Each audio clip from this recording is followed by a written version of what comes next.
Today on BRStv, we're going to go over some tips on keeping your glass clean so the tank always looks sharp. Hi, I'm Ryan, host of BRStv, where each week we cover a new topic related to reefing. This week we're going to share how we keep the glass free of algae, starting with your typical green algae. Before we get into the actual methods of keeping the glass clean, we should focus on reducing the need to clean it in the first place. If you have to clean the glass every few days, it's almost certainly caused by elevated nutrient levels. I know we all like dumping food in the tank, and the fish honestly always look hungry for some reason.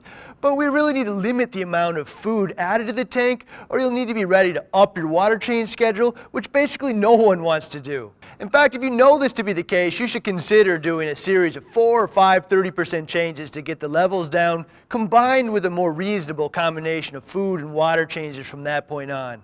Keep in mind that cutting the amount you feed in half could result in half the water changes as well. Okay, so for some of you, feeding less or doing more water changes just isn't an option. There are a few other options, starting with arguably the easiest one, GFO. GFO is a media designed to remove phosphate from the aquarium. Phosphate is a critical component of algae growth, so maintaining ultra low levels will reduce algae growth everywhere in the tank, including on the glass. In fact, it works so well that it can often give you a perception that your tank is pristine when in fact the nitrates are off the charts. So keeping that in mind, GFO is easily one of the most popular solutions for algae control, and we recommend it all the time. Our only real suggestion is to test for nitrates occasionally. If they're getting out of hand, you'll have to change your feeding or water change habits. There are more complete solutions like organic carbon dosing methods such as vodka dosing or biopellets, which use bacteria to remove phosphate and nitrate.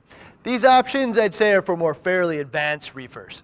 More popular these days is the zeolite method, which uses zeolite media to absorb much of the ammonia from the broken down food before it even has a chance to break down into nitrate. The residual nitrate and phosphate are then consumed via bacteria. Because of this, you can go a really long time between cleaning the glass and most tanks running zeolite. Okay, so the glass is dirty. What are we going to do about it? There are tools like this scraper from JBJ, and while inexpensive and they do work, they're not my favorite solution because the long handle makes it somewhat hard to get everywhere in the tank. To be honest, the cheapest, and I think one of the best solutions, is to go to your local Home Depot or Lowe's and pick up a paint scraper like this plastic one that uses fairly long razor blades. On a glass tank, this thing will remove any algae, including hard coralline algae, in a single pass. Nothing is going to leave the glass cleaner than one of these. Just make sure to rinse the blade off well with fresh water and dry it in between uses so it doesn't rust. I also like to flip the blade around so it's less dangerous. Thing is, almost none of us want to constantly putting our whole arm in the tank, so this is where the magnet cleaners come in. There are 3 pretty popular ones that actually work. First is the Algae Free blocks. These things absolutely work on green algae because the magnets are so strong. They cost more than the cheap models you might see in a big box pet store, but that's because they work. In fact, it's pretty important to pay attention to their glass thickness recommendations. If you oversize a magnet for your tank, it'll be really hard to move the cleaner. They also produce a neat razor blade attachment you can glue on, which makes it really easy to remove coralline algae as well. Biggest advantage of these is the inside component floats if separated from the outside magnet.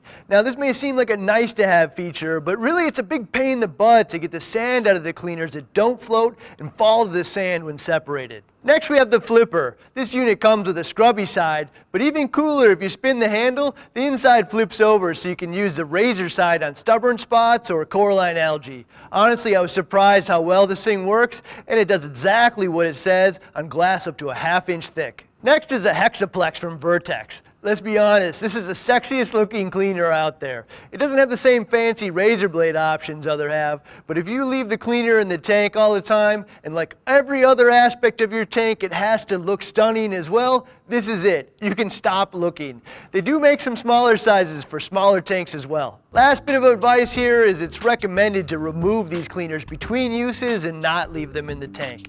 That said, I know a lot of you ignore this and leave them in because it's easy. I will say I personally gambled with this in the past and lost by getting some scratches in the glass. Every time I see those scratches, I kick myself.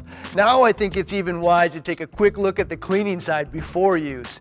If you have any tips on cleaning your glass or how to keep your nutrient levels down in the first place, share them in the comments area below. If this is your first time with us, hit that subscribe button because we do this every week. Thank you for watching BRStv.